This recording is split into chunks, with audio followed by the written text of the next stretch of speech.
Hello, this is Philosophical Rebellion.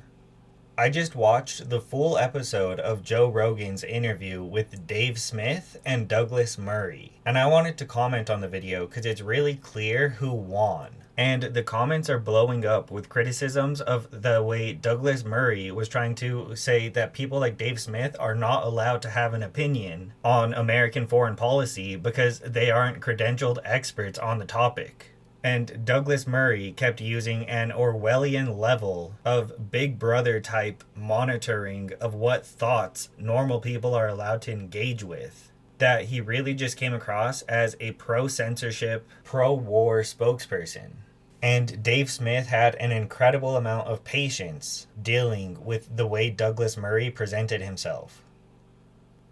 So after the first 40 minutes of Douglas Murray basically just making appeals to expertise and trying to criticize Dave Smith for engaging in wrongthink, they finally started talking about the Ukraine and Russia war, and then later about the Israeli-Palestinian conflict. And Dave Smith brought up some very valid points about the Ukraine-Russia war, in which NATO expansion, especially into Ukraine, was seen as a red line. So by continuing to expand NATO and talk about Ukraine possibly joining NATO, that was seen as a provocation by the Russians.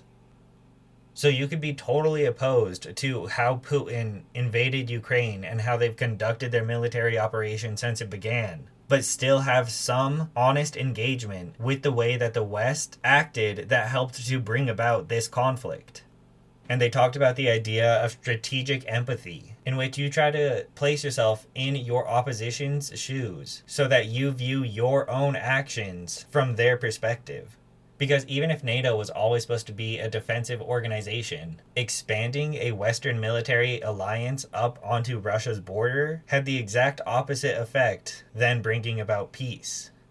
So Dave Smith made that point very well throughout the conversation.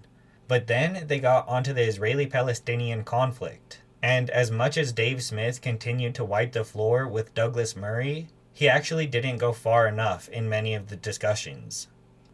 So one of the funniest parts of the entire interview was when Douglas Murray was trying to talk about the role Qatar has in American politics, and arguing that Qatar has a lot of control over American foreign policy. And that is absolutely outrageous, because the Israel lobby is by far the most powerful foreign election interference organization in American politics. The entire American Congress is totally controlled, bought and owned by the Israel lobby, except for maybe a handful of people like Thomas Massie and Bernie Sanders. Organizations like AIPAC give American politicians hundreds of thousands to tens of millions of dollars in order to support a single policy position of unconditional military and financial aid to Israel with absolutely no red lines whatsoever. And that is where you have corrupt sellout politicians like Richie Torres and John Fetterman saying that military aid to Israel cannot ever be conditional. No matter what war crimes they commit, no matter how many children they target, we will never stop sending the bombs to Israel. That is John Fetterman and Richie Torres and all of these Israel lobby bought and owned politicians. That's their viewpoint, because that is the position they are paid by the Israel lobby to take and defend. So Douglas Murray, even trying to bring up Qatar's influence in America, should be laughed out of the room because of how absolutely outrageous it is to single out the influence Qatar has and totally ignore the influence the Israeli government has. So Dave Smith did a really great job dismantling Douglas Murray's argument on that one point. But I was very disappointed with where the conversation went from there, because Dave Smith conceded a lot of talking points that Douglas Murray kept bringing out when they're not actually true. So one of those points is that Hamas is a terrorist organization that acted to rape and kill and harm Israeli civilians on October 7th.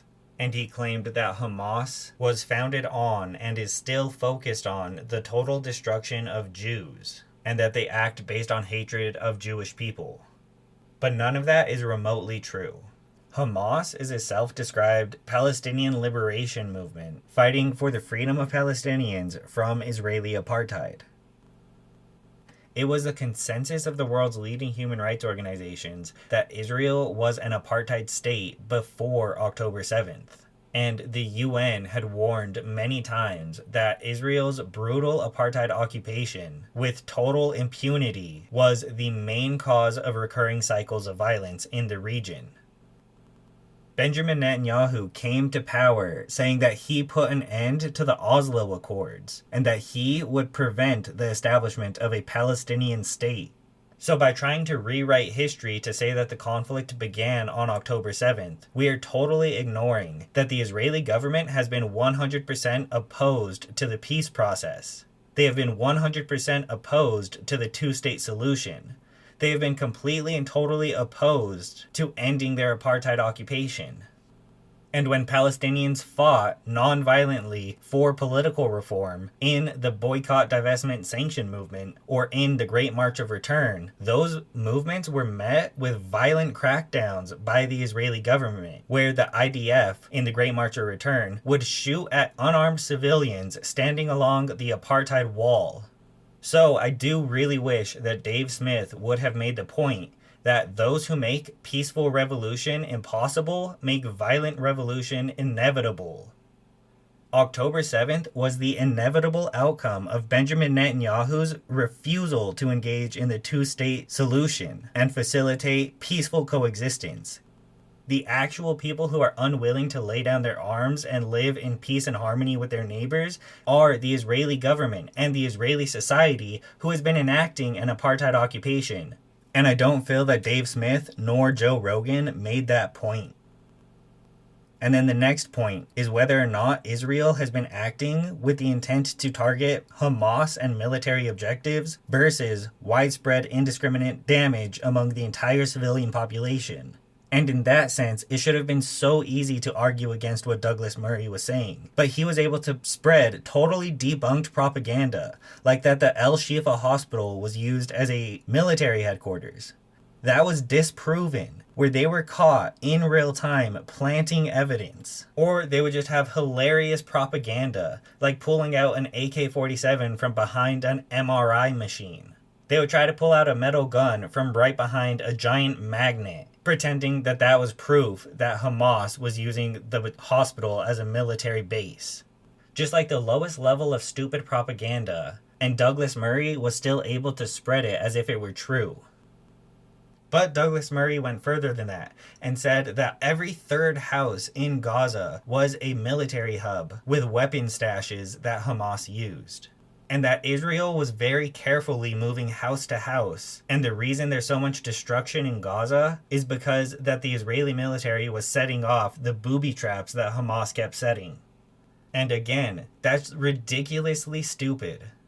1 month after October 7th, I wrote a paper called Israeli War Crimes and American Complicity, in which I pointed out that they were doing widespread bombing of civilian infrastructure. And Israeli military officials were saying that their emphasis was on damage, not accuracy. And within that first month, the Israeli military said that they were enacting a siege to cut off all food, water, medicine, and electricity to all civilians in the Gaza Strip.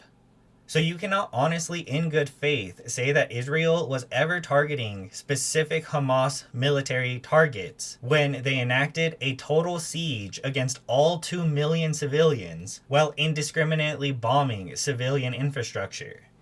And then it got so much worse than that too, because Israel continued bombing evacuation routes, designated safe zones, hospitals, schools.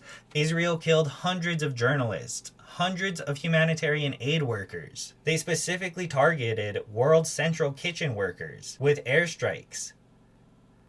When you have civilians like Hind Rajab, a little tiny girl whose parents were killed in the car that she was in, and she called an ambulance begging them to come save her life. And the Israeli military shot over 300 rounds into the car knowing she was there to kill a child, then killed the paramedics going to save her. There's dozens of videos of Israel dropping bombs on teenagers walking through rubble, on patients in hospitals being burned alive by Israeli airstrikes, on tents. There was the flower massacre. There's no honest argument to be made that Israel has been specifically targeting Hamas military sites. Israel has been targeting water desalination facilities. This is without a doubt a genocide. And Dave Smith didn't really make that argument to Douglas Murray. He allowed Douglas Murray to just spread his propaganda narrative. Even when it came to October 7th, there was no discussion of the Israeli military helicopters and tanks that enacted the Hannibal Directive and fired on their own people. There was no argument when it came to the mass rape allegations, which have actually subsequently been disproven. And when it comes to actual human shields, we have evidence of a Palestinian hostage army that the Israeli military uses to be human shields to check for booby traps. We have pictures of Palestinian hostages tied up on the top of an Israeli military jeep driving through the West Bank. The people who have actually used human shields in this conflict is Israel. The people who actually have a widespread use of rape are, again, the Israeli government, in which we've even seen Palestinian hostages raped to death using weapons, using guns, till they bled out. That was caught on camera in an Israeli prison, and then in the Israeli Knesset, their government, they had debates where Israeli political officials were saying everything is legitimate when it comes to the treatment of Palestinians. There's nothing that those guards could have done to those Palestinian hostages that the Israeli politicians would have said went too far. When it comes to Israel's starvation campaign against Palestinians in Gaza, there were protests supporting the starvation, where Israeli civilians would go out to the trucks, destroy all the food on it, and put up bouncy castles for themselves to celebrate their government's starvation of Palestinians in Gaza. And that wasn't even brought up in the Douglas Murray-Dave Smith debate. Benjamin Netanyahu has an international criminal court arrest warrant issued for his use of starvation as a weapon of war, for directing attacks against civilians, and for cruel and inhumane acts, like blocking medicine from the population he was bombing. So when people would have severe burns or need amputations, they weren't able to have any pain medication to help them through that. That's what we're dealing with the Israeli government. They have totally dehumanized all Palestinians. They view them as a subhuman population to be exterminated. Benjamin Netanyahu and Donald Trump are talking right now out in the open about an ethnic cleansing campaign to forcibly relocate Palestinians out of Gaza. And that's why Douglas Murray began the entire debate with talking about who are the actual experts that are allowed to have an opinion on this conflict, and what facts are normal people able to hear about and think about for themselves. Because he doesn't want the American people to talk about Israel's actual military conduct, or Israel's pre-existing apartheid occupation, or the power that the Israel lobby has over the American government. And he wants to dictate who's allowed to have an opinion and what opinions are allowed to be had on the conflict.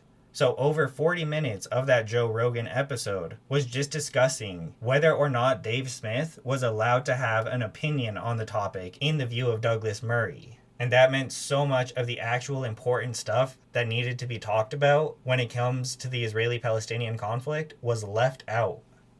So I hope Joe Rogan actually has a lot more conversations specifically on the Israeli-Palestinian conflict, because his extremely long format podcast is a really good way to have real-time fact-checking, real-time debates where we're able to go back and look at the actual evidence. And that's something that we really need to happen when it comes to the Israeli-Palestinian conflict.